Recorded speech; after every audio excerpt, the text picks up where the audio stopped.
شروع کرتے ہیں اللہ کے پاک نام سے۔ بسم اللہ الرحمن الرحیم۔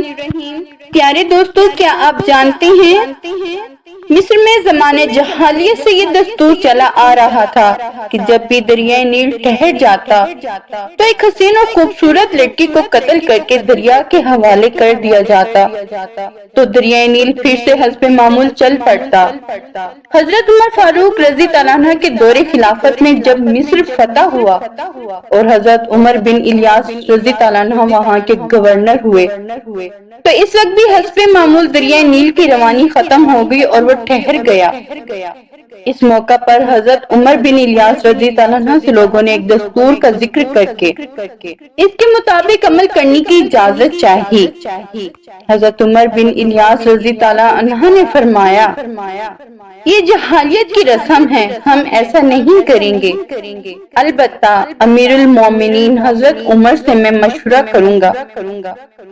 چنانچہ حضرت عمر رضی اللہ عنہ نے امیر المومنین کو خط لکھا، اس واقعے کی پوری تفصیل بیان کر کے مشورہ چاہا۔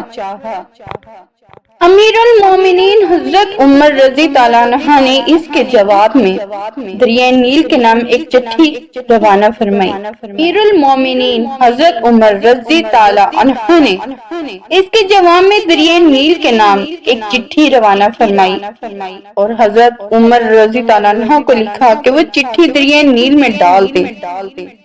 اس چٹھی کا مضمون یہ تھا کہ یہ اللہ کے بندے عمر کی طرف سے دریائے نیل کے نام، اما بعد اگر تو اے دریائے نیل اپنی طرف سے جاری ہوتا ہے تو مت جاری ہو، اور اگر اللہ واحد قہار نے تجھ کو جاری کیا تو ہم اسی سے سوال کرتے ہیں کہ وہ تجھ کو جاری کر دے۔